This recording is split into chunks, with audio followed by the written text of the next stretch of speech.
ಈಗ ನೀವು ವೀಡಿಯೋ ಮಾಡ್ತಾ ಇದ್ದೀರಾ, ವೀಡಿಯೋ ಮಾಡ್ತಾ ಇರ್ಬೇಕಾದ್ರೆ ಹುಕ್ಕು ಎಲ್ಲನೂ ಹಾಕ್ತಾ ಇದ್ದೀರಾ, ಬಟ್ ಆದರೆ ವ್ಯೂಸ್ ಸ್ವಲ್ಪ ಕಡಿಮೆ ಬರ್ತದೆ. ಏನು ಮಾಡಬೇಕು ಅಂದರೆ ನಿಮ್ಮ ವೀಡಿಯೋಗೆ ಸ್ವಲ್ಪ ಮಸಾಲೆ ಆ್ಯಡ್ ಮಾಡಬೇಕು. ಮಸಾಲೆ ಅಂತಂದರೆ ಗೊತ್ತಾ, ಸ್ಟೋರಿ ಟೆಲ್ಲಿಂಗ್ ಹೆಂಗಿರಬೇಕು ಅಂತಂದರೆ ವೀಡಿಯೋ ನೋಡೋದು ಖುಷಿಯಾಗಿ ಲೈಕು ಸಬ್ಸ್ಕ್ರೈಬ್ ಮಾತ್ರ ಮರೆಯಬಾರ್ದು, ಆ ಥರ ಇರಬೇಕು. ಸೊ 47 ದಿನ ಚಾಲೆಂಜಲ್ಲಿ ಇವತ್ತು 16ನೇ ದಿನ. ಇವತ್ತು ಯಾವ್ದ್ರ ಬಗ್ಗೆ ಮಾತಾಡ್ತಾ ಇದ್ದೀನಿ ಅಂತಂದರೆ ಸ್ಟೋರಿ ಟೆಲ್ಲಿಂಗ್. ನೀವು 1 ನಿಮಿಷ ಶಾರ್ಟ್ಸ್ ಮಾಡಿದ್ರೆ ಕ್ಯೂರಿಯಾಸಿಟಿ ಇರಬೇಕು. ಫಸ್ಟ್ ನಾನು ಹೇಳ್ತೀನಿ ಹೆಂಗೆ ಅಂತಂದರೆ, ಫಸ್ಟು 5 ಸೆಕೆಂಡ್ ತನಕ ಕ್ಯೂರಿಯಾಸಿಟಿ ಬಿಲ್ಡ್ ಮಾಡಿ. ಸೊ ನೆಕ್ಸ್ಟು 5 ರಿಂದ 30 ಸೆಕೆಂಡ್ ತನಕ ಸ್ಟೋರಿನ ಬಿಲ್ಡಪ್ ಮಾಡಬೇಕು. ಹೀರೋಗೆ ಬಿಲ್ಡಪ್ ಕೊಡಿದಿರೋ ಕಾಲು, ಕೈ, ಮೂಗು ಅಂತೆಲ್ಲ ತೋರಿಸ್ಕೊಡ್ತಾರೆ. ಸೊ ಆ ಸ್ಟೋರಿ ನೀವೇ ಬೆಳೆಸ್ಕೊಬರ್ಬೇಕು. ನೆಕ್ಸ್ಟು 10 ಸೆಕೆಂಡಿಂದ 20 ಸೆಕೆಂಡು ಆ ಇದರಲ್ಲಿ ಒಂದು ಪ್ರಶ್ನೆ ನೀವೇ ಮಾಡ್ಕೋಬೇಕು.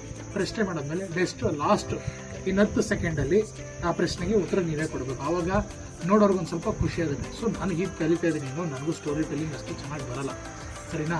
ನಾನು ಕಲ್ತಿರೋದ್ರಲ್ಲಿ ನನಗೆ ಏನು ಗೊತ್ತಾಗಿದೆ ಅದ್ರ ಬಗ್ಗೆ ಸ್ವಲ್ಪ ಡಿಸ್ಕಸ್ ಮಾಡ್ತಾ ಇದ್ದೀನಿ. ಸೊ ನಿಮ್ಗೆ ಏನಾರು ಗೊತ್ತಾಗಿದ್ರೆ ಇದು ಈ ಥರ ಮಾಡ್ಬೋದು ಗುರು ಅಂತ ನೀವು ಶೇರ್ ಮಾಡಿ, ಸರಿನಾ. ಈ ವಿಡಿಯೋ ಇಷ್ಟ ಆದರೆ ಲೈಕು ಸಬ್ಸ್ಕ್ರೈಬ್ ಮಾತ್ರ ಮರಿಬೇಡಿ. Thank you so much guys.